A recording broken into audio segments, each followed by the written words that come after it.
Mesdames et messieurs, bonsoir et bienvenue au bulletin d'information de ce jeudi 5 février 2026 sur Écoute FM.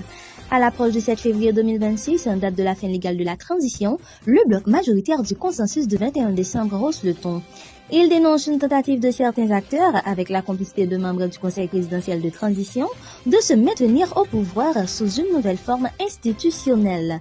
Le bloc estime que cette démarche menace la stabilité du pays et retarde le retour à l'ordre constitutionnel. Il appelle à un remaniement ministériel et à la formation d'un gouvernement d'unité nationale capable de lutter contre l'insécurité et d'organiser des élections crédibles afin de sortir définitivement Haïti du cycle des transitions. D'autre part, le Conseil de l'Université d'État d'Haïti dénonce la mise en place d'une agence nationale de l'enseignement supérieur et de la recherche scientifique décidée par le pouvoir exécutif. Selon le CEH, cette initiative viole la Constitution et porte atteinte à l'autonomie universitaire garantie par la loi fondamentale de 1987. Malgré plusieurs démarches et appels au dialogue depuis 2020, les autorités ont poursuivi le processus jusqu'à l'installation de l'agence. Le Conseil exigeant le retrait immédiat du décret concerné et appelle à des réformes fondées sur la concertation nationale dans un contexte de crise institutionnelle et sécuritaire déjà très fragile.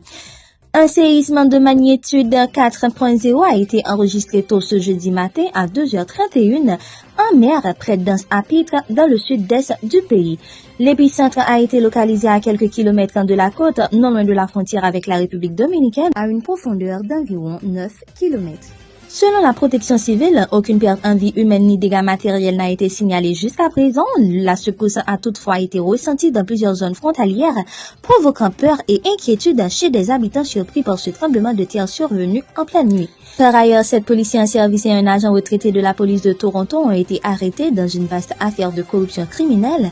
L'enquête menée par la police régionale de New York révèle des liens présumés entre ces agents et le crime organisé, notamment dans l'industrie du remorquage, un secteur secoué par de nombreuses violences.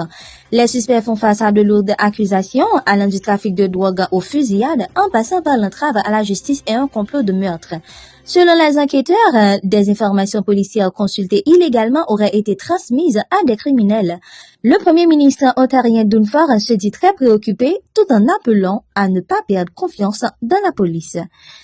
Autre information, dans l'Oregon, les agents américains de l'immigration devront désormais cesser d'arrêter des personnes sans mandat, sauf en cas de risque réel de fuite.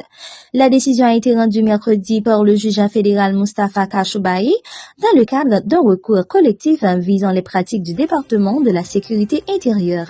Le juge a estimé que des arrestations avaient été menées lors de ralphes sans mandat valide et sans justification suffisante. Des décisions similaires ont été prises au Colorado et à Washington DC et le gouvernement a fait appel. Les défenseurs des droits civiques dénoncent une pratique du d'abord arrêtée ensuite justifiée dans un contexte de durcissement de la politique migratoire. Le traité de désarmement nucléaire New START entre les États-Unis et la Russie a été officiellement expiré ce jeudi. Signé en 2010, cet accord limitait le nombre d'ogivants et de lanceurs nucléaires des deux puissances qui détiennent à elles seules plus de 80% de l'arsenal nucléaire mondial. Pour le secrétaire général de l'ONU, Antonio Guterres, il s'agit d'un moment grave pour la paix mondiale. Il avertit que le risque d'utilisation d'une arme nucléaire n'a jamais été aussi élevé depuis des décennies et exhorte Washington et Moscou à reprendre sans délai les négociations afin d'éviter un monde sans cadre contraignant en matière nucléaire. C'est ici que prend fin ce bulletin d'information sur Écoute FM. Merci de l'avoir suivi. C'était votre présentatrice Padilla Dodin. Au revoir.